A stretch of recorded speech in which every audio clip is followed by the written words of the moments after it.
വാർത്താ ബുള്ളറ്റിൻ തുടരുന്നു. ഹരിത വിവാദമടക്കമുള്ള പ്രതിസന്ധി കാലത്ത് പാർട്ടി നേതൃത്വം ഒപ്പം പാറ പോലെ ഉറച്ചുനിന്നത് നിലപാടുകൾക്ക് അധിഷ്ഠിതമായാണെന്ന് MSF സംസ്ഥാന പ്രസിഡന്റ് PK നവാസ്. മുസ്ലിം ലീഗ് നേതൃത്വം കാലോചിതമായാണ് തീരുമാനമെടുക്കുന്നത്. കാലിക്കറ്റ്, കണ്ണൂർ സർവകലാശാലകളിൽ തെരഞ്ഞെടുക്കപ്പെട്ട നേതൃസ്ഥാനങ്ങളിൽ MSF നിയോഗിച്ചത് വനിതകളെയാണ്. MSFന് തെരഞ്ഞെടുപ്പിൽ പ്രാതിനിധ്യം നൽകണോ എന്നത് നേതൃത്വമാണ് നിശ്ചയിക്കുക. പാർട്ടി നേതൃത്വം ആവശ്യപ്പെട്ടാൽ ഏത് വെല്ലുവിളികളും ഏറ്റെടുക്കാൻ തയ്യാറാണെന്നും PK നവാസ് ന്യൂസ് 18നോട് പറഞ്ഞു. MSFന്റെ സംസ്ഥാന സമ്മേളനം മലപ്പുറത്ത് തുടങ്ങുകയാണ്. സംസ്ഥാന അധ്യക്ഷൻ PK നവാസ് നമ്മോടൊപ്പം ചേരുന്നു.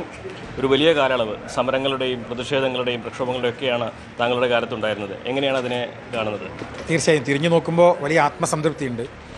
അന്ന് നേരിട്ടിരുന്ന സമര പോരാട്ടങ്ങൾ, പോലീസിനോടുള്ള ഏറ്റുമുട്ടൽ, ജയിൽവാസം, സർവകലാശാല വിജയങ്ങൾ, അത് ആ മൊമെൻറ്റുകളിൽ ഞങ്ങൾക്ക് പല വികാരങ്ങളായിരുന്നു. പക്ഷേ ഇപ്പോൾ തിരിഞ്ഞു നോക്കുമ്പോൾ നൊസ്റ്റാൾജിക് ഫീലിംഗ് ആണ്. ഒരു നല്ല കാലത്തെ അടയാളപ്പെടുത്താൻ വേണ്ടി കഴിഞ്ഞു. സംഘടനയുടെ മുൻഗാമികൾ അവർ ഈ പതാകയെ എത്ര അഭിമാനത്താണ് ഉയർത്തിപ്പിടിച്ചത്, അവിടുന്ന് അതിനു മുകളിലേക്ക് ഉയർത്തിപ്പിടിക്കാൻ ഉത്തരവാദിത്തം ഏൽപ്പിക്കപ്പെട്ടപ്പോൾ അത് നിർവഹിക്കാൻ കഴിഞ്ഞു എന്നാണ് ഈ കമ്മിറ്റിയുടെ ഏറ്റവും വലിയ ആത്മസംതൃപ്തി എന്ന് പറയുന്നത്. +1 സീറ്റ് വിഷയം, അതുപോലെ ഗവർണർക്കെതിരായ പ്രതിഷേധങ്ങൾ തുടങ്ങി MSF പ്രതിഷേധം ഉയർത്താത്ത വിഷയങ്ങളൊന്നും തന്നെ ഇല്ല. ഇതിലേതിലാണ് നിങ്ങൾക്ക് ഏറ്റവും കൂടുതൽ സംതൃപ്തികരമായിട്ടുള്ള ഒരു റിസൾട്ട് ലഭിച്ചതായിട്ട്? അല്ല, സമര പോരാട്ടങ്ങൾ എന്ന് പറയുന്നത് അതത് വിഷയങ്ങളോട് പ്രതികരിക്കുക എന്നുള്ളതാണ്. അപ്പോൾ ഓരോ സമരവും ഓരോ സംതൃപ്തികളാണ്. ഒരുപക്ഷെ എല്ലാ സമരത്തിനും റിസൾട്ട് ഉണ്ടായിക്കൊള്ളുന്നില്ല. പക്ഷേ ഒരു വിദ്യാർത്ഥി സംഘടന എന്ന രീതിയിൽ ആ അവകാശത്തെ അല്ലെങ്കിൽ ആ വിഷയത്തെ പൊതുസമൂഹത്തിന് മുമ്പിൽ കൊണ്ടുവരിക എന്ന് പറയുന്നത് രാഷ്ട്രീയമായ ദൗത്യം നിർവഹിക്കലാണ്. ആ അർത്ഥത്തിൽ എല്ലാ പോരാട്ടങ്ങളും ഞങ്ങൾക്ക് ആത്മസംതൃപ്തിയാണ്, പ്രത്യേകിച്ച് ഒന്ന് എടുത്തു പറയേണ്ടതല്ല. എന്നാലും മലബാറിലെ +1 സീറ്റുമായി ബന്ധപ്പെട്ട വിഷയം, അത് കേരളത്തിൻ്റെ നിയമസഭയിൽ ബഹുമാനപ്പെട്ട വിദ്യാഭ്യാസ മന്ത്രി മലബാറിൽ അങ്ങനെ +1 ഒരു പ്രശ്നമേ ഇല്ല എന്ന് പറഞ്ഞു വെച്ചെടുത്താണ് ഞങ്ങൾ സമരം ആരംഭിക്കുന്നത്. ആ സമര പോരാട്ടമാണ് പിന്നെ ഞങ്ങൾ മലപ്പുറം കളക്ടറേറ്റിലേക്ക്, കോഴിക്കോട് കളക്ടറേറ്റിലേക്ക്, കേരളത്തിലെ മുഴുവൻ കളക്ടറേറ്റുകളിലേക്ക്, പിന്നെ നിയമസഭയിലേക്ക്, അത് കഴിഞ്ഞ് DD ഓഫീസിലേക്ക്, അവസാനം അട്ടക്കുളങ്ങര ജയിലിൽ പോകേണ്ടി വന്നു. ആ ഘട്ടത്തിൽ സഭക്കകത്ത് അതേ മന്ത്രിക്ക് തിരുത്തേണ്ടി വന്നു എന്ന് പറയുന്നത് ഒരു വലിയ സമര പോരാട്ട വിജയമാണ്. കാരണം സഭക്കകത്ത് പറഞ്ഞൊരു കാര്യം സഭക്കകത്ത് തിരുത്തുന്നു പറയുന്ന ആധികാരികമായ രേഖയാണ്. അങ്ങനെ അത് തിരുത്തിപ്പിക്കാൻ കഴിഞ്ഞു എന്ന് പറയുന്നത് സമരകാലങ്ങളിലെ പ്രധാനപ്പെട്ട ഒന്നാണ് നിങ്ങൾ വിശ്വസിക്കുക. അങ്ങനെ ഒട്ടനവധി കാര്യങ്ങളുണ്ട്. അതിൽ സഭക്കകത്ത് നടന്നൊരു കാര്യം, ഞങ്ങളൊരു സമരം സഭക്കകത്ത് സബ്ജക്റ്റായി മാറുന്നു എന്ന് പറയുന്നത് വലിയ ആത്മസംതൃപ്തി നൽകുക. ഈ സമരങ്ങൾക്കെല്ലാം അപ്പുറത്ത് MSFനെ കൂടുതൽ വിമർശനത്തിന് ഒരുപാട് അവസരങ്ങളും സാഹചര്യങ്ങളും ഉണ്ടായൊരു കാലം കൂടിയാണ്. സ്ത്രീവിരുദ്ധരെന്ന വലിയ തോതിലുള്ള വിമർശനം കേട്ട ഒരു പ്രസിഡന്റ് കൂടിയാണ് നിങ്ങളും നിങ്ങളുടെ സംഘടനയിലുള്ളവരും. എങ്ങനെയാണ് ആ കാലഘട്ടത്തെ കാണുന്നത്? അല്ല, അത് ഓരോരുത്തർ പരിശോധിക്കപ്പെടട്ടെ. നിങ്ങൾ മാധ്യമങ്ങളും പൊതുസമൂഹമൊക്കെ പരിശോധിക്കപ്പെടട്ടെ. ഇപ്പോൾ ഞങ്ങളുടെ കമ്മിറ്റിയുടെ കാലയളവിൽ ഞങ്ങളുടെ ഭാരവാഹികളായി പെൺകുട്ടികൾ ആരും ഉണ്ടായിരുന്നില്ല. ഞങ്ങൾ തീരുമാനിച്ച് 3 പെൺകുട്ടികളെ ഭാരവാഹികളാക്കണമെന്നാണ്. ഞങ്ങൾ 3 പെൺകുട്ടികളെ ഭാരവാഹികളാക്കി. കാലിക്കറ്റ് സർവകലാശാല പോലത്തെ ഒരു സർവകലാശാല, ഞങ്ങൾക്കൊരു വൈകാരിക ബന്ധമാണ് ഞാൻ കാലിക്കറ്റ് സർവകലാശാലയായിട്ട്. ഞങ്ങളുടെ കിനാവായിരുന്നു അവിടുത്തെ ഒരു ചെയർമാനായി ഞങ്ങൾക്ക് ഒരു തവണയെങ്കിലും ജയിക്കണമെന്നുള്ളത്. ഞങ്ങൾ ചെയർമാനും ജനറൽ സെക്രട്ടറി ഇത്തവണ ജയിച്ചു. അപ്പോൾ ആര് ചെയർപേഴ്സൺ ആവണമെന്ന് തീരുമാനിച്ചപ്പോൾ ഞങ്ങൾ തീരുമാനിച്ചത് യൂണിവേഴ്സിറ്റി യൂണിയൻ്റെ ചെയർപേഴ്സൺ പെൺകുട്ടിയാവട്ടെ എന്നാണ്. കണ്ണൂർ സർവകലാശാല ഞങ്ങളുടെ വലിയ സ്വപ്നമായിരുന്നു. അവിടെ ജയിച്ചു വരുമ്പോൾ കാസർഗോഡ് നിന്നൊരു പെൺകുട്ടി ജയിക്കട്ടെ എന്നാണ് ഞങ്ങൾ തീരുമാനിച്ചത്. കേരള എന്ന് പറഞ്ഞാൽ ഒരുപക്ഷെ ഞാൻ നേരത്തെ പറഞ്ഞല്ലോ, MSFന് ഒരു നിയമസഭാ സാമാജികനെ കിട്ടിയ പോലെയാണ് കേരള യൂണിവേഴ്സിറ്റി ഞങ്ങൾക്കൊരു സെനറ്റ് അംഗം ജയിക്കുന്നത്.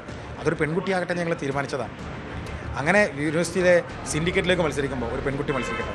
ഒരു പാർട്ടിയുടെ സമ്മേളനത്തിൽ ഏറ്റവും പ്രധാനപ്പെട്ട കാര്യം അതിൻ്റെ കൊടിമര ജാഥയും പതാക ജാഥയുമാണ്. അപ്പോൾ കൊടിമരം വരുന്നത് തൃശ്ശൂരിൽ നിന്നാണ്. അവിടുന്ന് റെസിൻ കൊടിമരം നയിക്കുന്നു. ഇപ്പുറത്ത് പതാക വരികയാണ്. പതാക വളരെ പ്രധാനപ്പെട്ട ഒന്നാണ്.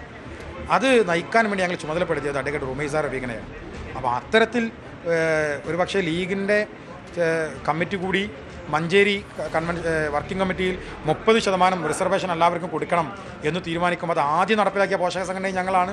അതിനപ്പുറത്തേക്ക് സർവകലാശാല തലപ്പത്ത്, സെനറ്റിൻ്റെ തലപ്പത്ത്, സിൻഡിക്കേറ്റിലേക്ക് മത്സരിപ്പിച്ചത്, പതാക ജാഥക്ക്, അങ്ങനെ എല്ലാ അർത്ഥത്തിലും അവരെ ചേർത്ത് വെച്ചാണ് ഞങ്ങൾ മുന്നോട്ട് പോയത്. കാരണം അതൊരു റിസർവേഷൻ ആയിട്ടില്ല, അത് ഡിസേർവ് ചെയ്യുന്നുണ്ട്. കാലം അവരെ അത്രയും മുന്നോട്ട് കൊണ്ടുവന്നത്, അതിനവർ കപ്പാസിറ്റി ഉണ്ട് എന്ന് ഞങ്ങൾ വിശ്വസിക്കുകയാണ്. അപ്പോൾ സ്വാഭാവികമായി പോസിറ്റീവായിട്ട് കഴിവുകളാണ് പരിഗണിക്കപ്പെടുക. ആ കഴിവുകളിൽ അവർ സ്വാഭാവികമായി ഞങ്ങളുടെ കൂടെ ഉണ്ട്, സ്വാഭാവികമായ പരിഗണനകളുണ്ട്. അത് ഏറ്റവും കൂടുതൽ നൽകാൻ കഴിഞ്ഞു എന്ന ആത്മസംതൃപ്തിയിൽ പടിയിറങ്ങുന്ന ഒരു പ്രസിഡന്റ് എന്നുള്ള നിലക്ക് അത് നിങ്ങൾ വിലയിരുത്തപ്പെടേണ്ടതാണ്. ഒരു പക്ഷേ ഹരിത വിവാദം ഉണ്ടായില്ലെങ്കിൽ ഇത്രയും അവസരം പെൺകുട്ടികളിൽ കിട്ടില്ല എന്ന് പറയാൻ കഴിയുമോ? അങ്ങനെ ഒട്ടും പറഞ്ഞുകൂടാലോ. കാരണം ഈ പറയുന്ന നിങ്ങളുടെ പ്രശ്നങ്ങൾക്കൊക്കെ മുമ്പേ തന്നെ പാർട്ടി 30% സംവരണം കഴിഞ്ഞ മെമ്പർഷിപ്പ് ക്യാമ്പയിൻ തുടങ്ങുമ്പോൾ പ്രഖ്യാപിച്ചിട്ടുണ്ട്. അത് ഈ പറയുന്ന പ്രശ്നങ്ങൾക്ക് മുമ്പാണ്. പാർട്ടി കാലത്ത് മുസ്ലിം ലീഗ് രാഷ്ട്രീയം 1948 ആരംഭിക്കുമ്പോൾ അതത് കാലത്തിൻ്റെ അജണ്ടകളോട് സംബന്ധിച്ചിട്ടുണ്ട്. ഇപ്പോൾ 48 ഞങ്ങളുടെ പ്രശ്നം എന്ന് പറയുന്നത് പതിതരായ ഒരു സമൂഹത്തെ കൈയടിച്ച് കൊണ്ടുവരിക എന്നുള്ളതാണ്. അവിടെ ആണുങ്ങളെന്നോ പെണ്ണുങ്ങളെന്നോ വേർതിരുത്താൻ കഴിയുന്ന ഒരു സാഹചര്യമല്ല. അത് 70-കൾ 80-കളിലേക്ക് എത്തുമ്പോൾ വിദ്യാഭ്യാസപരമായ പുരോഗതി ഉണ്ടാകണം എന്നാണ് ഞങ്ങൾ ആഗ്രഹിച്ചത്.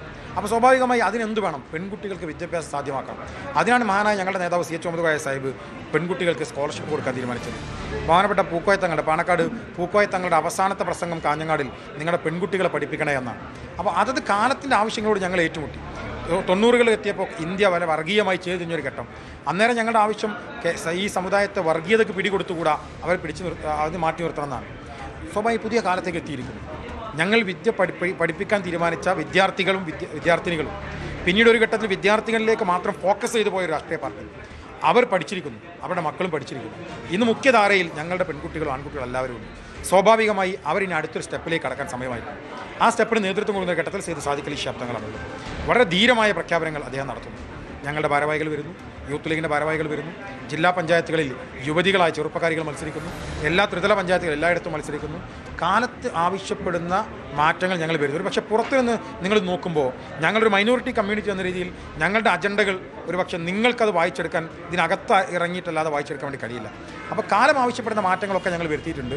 ഈ കാലം ആവശ്യപ്പെടുന്ന മാറ്റങ്ങളെ അത് ആവശ്യപ്പെടുന്നതിനേക്കാൾ അനുകൂലമായ സാഹചര്യത്തിൽ സാദിഖ് അലി ശിഹാബ് തങ്ങളുടെ നേതൃത്വത്തിൽ ഞങ്ങൾ നൽകുന്നു. താങ്കൾക്കെതിരെ വ്യക്തിപരമായിട്ട് ഒരുപാട് ആക്ഷേപങ്ങൾ ഉയർന്നു. പാർട്ടിക്കുള്ളിൽ നിന്ന് തന്നെ താങ്കളെ മാറ്റണമെന്ന അഭിപ്രായം ഉയർന്നിരുന്നു. അപ്പോഴും പാർട്ടിയിലെ വലിയൊരു വിഭാഗം സാദിഖ് തങ്ങളടക്കം താങ്കൾക്കൊപ്പം പാറ പോലെ ഉറച്ചു എന്നാണ് കരുതുന്നത്. എങ്ങനെയാണ് ഈ ഒരു കാലഘട്ടത്തിൽ വ്യക്തിപരമായുള്ള ആക്ഷേപങ്ങൾ വിമർശനങ്ങളെ കാണും? അല്ല, പാർട്ടി നേതാക്കന്മാരോ ഏതെങ്കിലും വ്യക്തിയുടെ കൂടെ ഉറച്ചു നിൽക്കുന്ന ഒരു നിലപാടിൻ്റെ ഭാഗമായിട്ട് നിൽക്കുന്ന വിഷയങ്ങളുടെ പഠനത്തിൻ്റെ അടിസ്ഥാനത്തിൽ നിൽക്കുന്ന, അല്ലാതെ ഏതെങ്കിലും വ്യക്തിക്കോ ഒരു കൂട്ടം വ്യക്തികൾക്കോ പിന്തുണ പ്രഖ്യാപിക്കുന്ന അല്ല നേതാക്കന്മാർ ചെയ്യുക. തീർച്ചയായും ഈ കമ്മിറ്റിയുടെ കാലയളവിൽ ഈ വിജയങ്ങളൊക്കെ ഉണ്ടാകുമ്പോൾ ഞങ്ങൾക്ക് വലിയ പിന്തുണയായി, പാറ പോലെ ഞങ്ങൾക്ക് പിന്തുണയായി പാർട്ടി നേതൃത്വം ഉണ്ടായിട്ടുണ്ട്. അത് വലിയ ആത്മസംതൃപ്തി തന്നെയാണ്. ഇത്ര വലിയ വിജയത്തിന് ഞങ്ങൾ കരുത്തായതും അതുതന്നെയാണ്. അത് ഏതെങ്കിലും ഒരു താല്പര്യത്തിന് മുകളിലോ മറ്റൊന്നുമല്ല, അത് വിഷയ സംബന്ധമാണ്. MSF എന്ന് പറയുന്ന സംഘടന ജൈത്രയാത്ര തുടരണം എന്ന് പാർട്ടി തീരുമാനിക്കുമ്പോൾ എല്ലാവർക്കും ഞങ്ങൾ കൂടെ ഉണ്ടായിട്ടുണ്ട്. അതൊരു കരുത്താണ്, അത് ഞങ്ങൾക്ക് വലിയ ആവേശമാണ്. ആ ആവേശവും കരുത്തും തന്നെയാണ് ഈ മുന്നേറ്റത്തിന് കാരണമായിട്ടുള്ളത്. ഈ നിയമസഭാ തെരഞ്ഞെടുപ്പിലേക്ക് വരുമ്പോൾ SFIയുടെ നേതാക്കൾക്കൊക്കെ CPM ഇടതുപക്ഷവും ഒക്കെ പരിഗണന കൊടുക്കുന്നുണ്ട് മത്സരിക്കാൻ. പക്ഷേ MSF കാര്യത്തിൽ അങ്ങനെ ഒരു പരിഗണന ഈ ലീഗിൽ നിന്ന് ലഭിക്കുന്നില്ല. ആ ഒരു ചരിത്രം മാറുമെന്ന് കരുതുന്നുണ്ടോ? അല്ല, ഞങ്ങളെ സംബന്ധിച്ച് നിയമസഭാ തെരഞ്ഞെടുപ്പിൽ ഇപ്പോൾ MSFനെ സംബന്ധിച്ച് MSFിൻ്റെ സംസ്ഥാന സെക്രട്ടേറിയറ്റ് യോഗം, സംസ്ഥാന വർക്കിംഗ് കമ്മിറ്റി യോഗം ഞങ്ങൾ ചേർന്നു. MSF ഒരു നിയമസഭാ സീറ്റ് ആവശ്യപ്പെടുന്നേയില്ല. ഞങ്ങൾ അങ്ങനെ പെടണ്ട എന്ന് തീരുമാനിച്ചത്. കാരണം MSF ഒരു നിയമസഭാ സീറ്റ് ആവശ്യപ്പെടേണ്ട സംഘടനയല്ല. ഞങ്ങൾക്കൊരു ദൗത്യമുണ്ട്. ആ ദൗത്യം ഞങ്ങൾ നിർവഹിച്ചു പോകാൻ. സ്വാഭാവികമായി നിങ്ങൾ പറഞ്ഞ പോലെ മറ്റ് വിദ്യാർത്ഥി സംഘടനകൾ, മറ്റ് യുവജന സംഘടനകൾ ആവശ്യം അവരുടെ തീരുമാനങ്ങളാണ്. ഞങ്ങളുടെ മുൻഗാമികളുടെ ശീലം അങ്ങനെയല്ല. നിയമസഭാ സീറ്റ് ആവശ്യപ്പെടുക എന്നതല്ല. അത് ഏതെങ്കിലും തരത്തിൽ ഗിഫ്റ്റായി വരുന്നു വീഴാണെങ്കിൽ മത്സരിക്കാൻ പറ്റുന്ന ഒരു പറ്റം ആളുകൾ ഞങ്ങളുടെ കൂട്ടത്തിലുണ്ട്. അതിലൊന്നും തർക്കമില്ല. അപ്പോൾ ഞങ്ങളുടെ സംസ്ഥാന ട്രഷറർ ജില്ലാ പഞ്ചായത്തിലെ ഇടതുപക്ഷ കോട്ട ജയിച്ചു വന്ന ആളാണ്. അപ്പോൾ അങ്ങനെ നിയമസഭാ സീറ്റ് ഡിമാൻഡ് ചെയ്യേണ്ട ഒരു സംഘടനയായിട്ടൊന്നും MSF ഇല്ല. അങ്ങനെ ഡിമാൻഡ് ചെയ്യുന്നുമില്ല. ഞങ്ങളെ സംബന്ധിച്ച് ഏൽപ്പിക്കപ്പെട്ട ഉത്തരവാദിത്തം പൂർണ്ണമായി നിർവഹിക്കപ്പെട്ടു. അതിൽ ആത്മസംതൃപ്തി ഞങ്ങൾക്കുണ്ട്. പക്ഷേ കേരളത്തിൽ മുസ്ലിം ലീഗ് എടുക്കുന്ന തീരുമാനം പുതിയ യുവമുഖങ്ങളുണ്ടാകും, യൂത്ത് ലീഗിൽ നിന്ന് പുതിയ ആളുകളുണ്ടാവും, വനിതകളുണ്ടാവും. എല്ലാ സമൂഹത്തെയും ഉയർത്തിപ്പിടിച്ചുകൊണ്ട് മുസ്ലിം ലീഗ് മുന്നോട്ട് വരും. പിന്നെ SFIക്ക് കിട്ടുന്ന പോലെ കേസിന് കിട്ടുന്ന പോലെ പരിഗണന MSFന് കിട്ടുന്നില്ല എന്ന് ചോദിച്ചാൽ, ഒന്ന് രാഷ്ട്രീയമായി അങ്ങനെ പരിഗണന കിട്ടേണ്ട വിഭാഗമാണ് MSF എന്ന് വിശ്വസിക്കുന്നവരല്ല ഞങ്ങൾ. രണ്ടാമത് ഞങ്ങൾ ചെറിയൊരു പാർട്ടിയാണ്, 27 സീറ്റുള്ള ചെറിയ പാർട്ടി. സ്വാഭാവികമായിട്ട് ഞങ്ങൾക്കിതിൽ പുതുമുഖങ്ങൾ ഉണ്ടാകണം, പഴയ ജനറേഷൻ ഉണ്ടാകണം, അനുഭവ സമ്പത്തുകൾ ഉണ്ടാകണം. ഇതിൻ്റെ എല്ലാത്തിൻ്റെയും ഒരു കോംബോ ആണ് ലീഗ് എന്ന് പറയുന്നത്. സ്വാഭാവികം എല്ലാം ചേർന്ന് വരും എന്ന് ഞങ്ങൾ വിശ്വസിക്കാം. ഇടതുപക്ഷത്തിൻ്റെ കയ്യിലൊരു സീറ്റ് പിടിച്ചെടുക്കാൻ ഒരു വെല്ലുവിളിയായിട്ട് മുമ്പിൽ വെച്ചാൽ അത് ഏറ്റെടുക്കും? അല്ല, പാർട്ടി ഏൽപ്പിക്കുന്ന ഏത് വെല്ലുവിളി ഏറ്റെടുക്കും. അത് ഇടതുപക്ഷത്തിൻ്റെ കോട്ടയാണോ അല്ലെങ്കിൽ മറ്റേതെങ്കിലും കോട്ടയാണോ എന്നുള്ളതല്ല. അപ്പോൾ പാർട്ടി സംഘടനാ ഉത്തരവാദിത്തം ഏൽപ്പിക്കാൻ അത് ഏറ്റെടുക്കും. പാർട്ടിക്ക് വേണ്ടി കമ്മിറ്റ് ചെയ്ത് നിൽക്കുന്നൊരു പ്രവർത്തകൻ രീതിയിൽ ഞാൻ മാത്രമല്ല, ഞങ്ങളെല്ലാവരും പാർട്ടിക്ക് വേണ്ടി കമ്മിറ്റ് ചെയ്ത് നിൽക്കുന്ന ആളുകളാണ്. പാർട്ടി ഏൽപ്പിക്കുന്ന ഉത്തരവാദിത്തങ്ങൾ ഏറ്റെടുക്കാൻ. ഇപ്പോൾ MSFിൻ്റെ പ്രസിഡൻ്റായി ഞാൻ വരുന്നത് അപ്രതീക്ഷിതമായൊരു ഘട്ടത്തിലാണ്. അത് ഏറ്റെടുത്ത് ഈ പറയുന്ന കാലം പൂർത്തീകരിക്കാൻ സാധ്യമായിട്ടുണ്ട്. അതുകൊണ്ട് പാർട്ടി ഏൽപ്പിക്കപ്പെടുന്ന ദൗത്യം അതത് കാലത്ത് നിർവഹിക്കുക. അത് പാർട്ടി പ്രവർത്തകൻ്റെ നാച്ചുറലായ അവൻ്റെ ഒരു കടമയാണ്. MSFിൻ്റെ പ്രസിഡന്റ് നിലയിൽ ഏറ്റെടുത്ത ഉത്തരവാദിത്തങ്ങൾ പൂർത്തീകരിക്കാൻ പൂർണ്ണമായിട്ടും തൃപ്തിയോടെ പൂർത്തീകരിക്കാൻ കഴിഞ്ഞ ഒരു ആത്മവിശ്വാസത്തോടെ തന്നെയാണ് ഇപ്പോൾ അവസാന ഘട്ടത്തിൽ എത്തി നിൽക്കുന്നത്, അല്ലേ? അല്ല, ഒരു പൂർണ്ണത ഒന്നിനുമില്ലല്ലോ, എല്ലാം അപൂർണ്ണമാണ്. 100% പൂർണ്ണത ഒന്നിനും ഉണ്ടാവില്ല. കാലം ഇങ്ങനെ മാറിക്കൊണ്ടിരിക്കല്ലേ. അപ്പോൾ ഏൽപ്പിക്കപ്പെട്ട ഉത്തരവാദിത്തം ആത്മസംതൃപ്തി ഉണ്ടാക്കിയിട്ടുണ്ടെന്നൊരു യാഥാർത്ഥ്യമാണ്. അത് പൂർണ്ണമാണോ എന്ന് ചോദിച്ചാൽ പൂർണ്ണമാണെന്ന് പറയാൻ ഞങ്ങൾ ആളല്ല. കാരണം ഇനി ഒരുപാട് കാര്യങ്ങൾ ചെയ്തു തീർക്കാനുണ്ട്. പക്ഷേ ഈ ചുരുങ്ങിയ കാലത്തിൽ നിങ്ങൾക്ക് കോവിഡ് പ്രശ്നങ്ങൾ ഇതിനൊക്കെ ഇടയിൽ ഒരു ചുരുങ്ങിയ ഒരു 3-3.5 വർഷ കാലഘട്ടം, അതിനിടയിൽ ഒരു സർവകലാശാല മാത്രം ഭരണകക്ഷി ഉണ്ടായിരുന്ന ഒരു സംഘടനയെ കേരളത്തിൽ 5 സർവകലാശാലയിലേക്ക് ഭരണപക്ഷത്തിരുത്താൻ ഇല്ലാത്ത സർവകലാശാലയിൽ പങ്കാളിത്തം ഉണ്ടാക്കാനൊക്കെ സാധ്യമായി. അതിനപ്പുറത്തേക്ക് ഏറ്റവും വലിയ ആത്മസംതൃപ്തി എന്ന് പറയുന്നത് ഒരു സംഘടന എന്നുള്ള നിലക്ക് താഴേക്കിട മുതൽ അതിൻ്റെ സംസ്ഥാന നേതൃത്വം ഒരു സിസ്റ്റത്തെ ജനറേറ്റ് ചെയ്യാനും, പ്രത്യേകിച്ച് കലുഷിതമായ രാഷ്ട്രീയ അന്തരീക്ഷത്തിൽ ഞങ്ങൾ ഉയർത്തിപ്പിടിക്കുന്ന ഒരു ഐഡൻറ്റിറ്റി പൊളിറ്റിക്സ്, സ്വത്വ രാഷ്ട്രീയമുണ്ട്.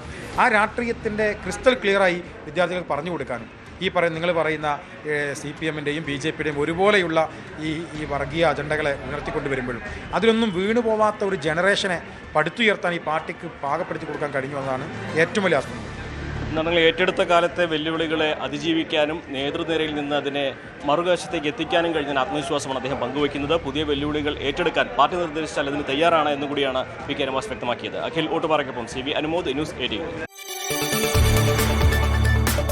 കൂടുതൽ വാർത്തകൾക്ക് News 18 Keralam YouTube channel subscribe ചെയ്യുക.